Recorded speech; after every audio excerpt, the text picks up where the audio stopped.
So I'm going to be going over baby crested gecko care, which is something I've been requested to do a video on. And so here I have a small critter keeper with just moist paper towel and a small plant. This guy was born 2 days ago. So this is just a very bare setup just so I can make sure he's good. Looks like he has a little poop there. He'll get his first meal tonight. And I generally try to keep him in these for about 2 weeks, just so I'm sure they're healthy, they're eating, they're pooping, everything looks good. And once I can tell that they're healthy and good and everything, I move them into my 6-quart rack. It holds about 27, I think. I'm not using them all because I've sold a lot of things I've had this season. But here's an example of that setup. Just a wet paper towel, a plant, then go high above. Here's a little red guy that I produced. I have a small feeding cup that I feed every other day, a cricket, and it just gives them a lot of room to hide up, down. The temperature's around 76 degrees. And yeah, sorry for that pause. I was trying to stop my dog. Here I have another one. Plants, 2 babies. These guys were surprisingly hatchmates. One is just growing like a beast. The other's staying pretty small, but yeah.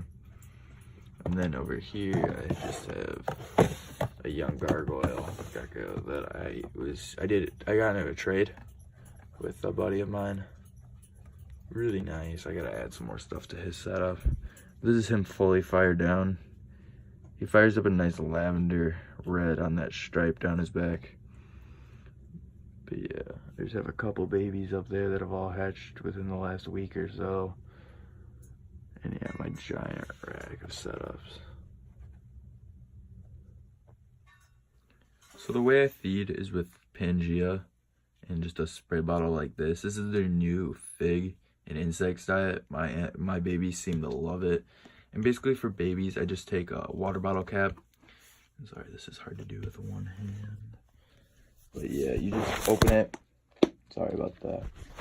And I just put a little bit, just enough to know. Like that. And I leave it in there for about 2 days. And normally it all gets eaten up. If not, it's just a little bit of dry stuff. And so I will just take it. Open a cage.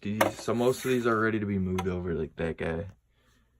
He's ready to be moved, and I just drop it right in there. Make sure it stays good, and close it to put it to the side. Open the next one.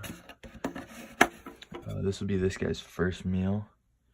So I like to use Pangea mostly. I feel like I have better success with it. I'm not saying that Repashy isn't good, because Repashy is good, and some of my adults only prefer Repashy.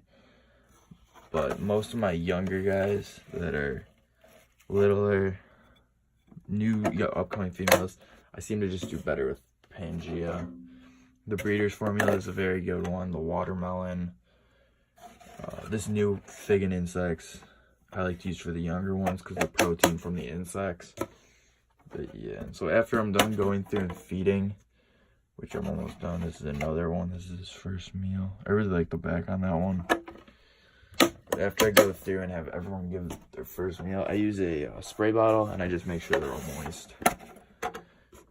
Make sure they're humid, make sure if they want to shed, drink, whatever. So yeah, I'll get to that. So when I feed them, I just open it up.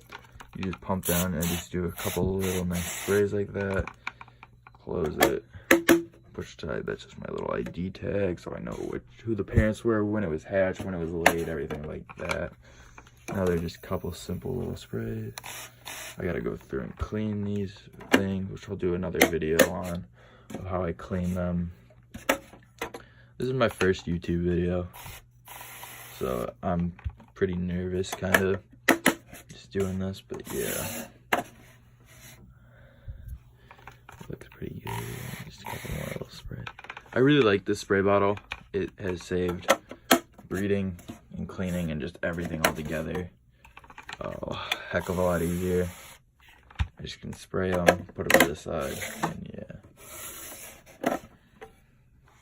He'll get moved out today and put into the rack. Sorry, I just gotta pump this. It's pretty hard to do with one hand, actually. I don't know why I said actually, but yeah.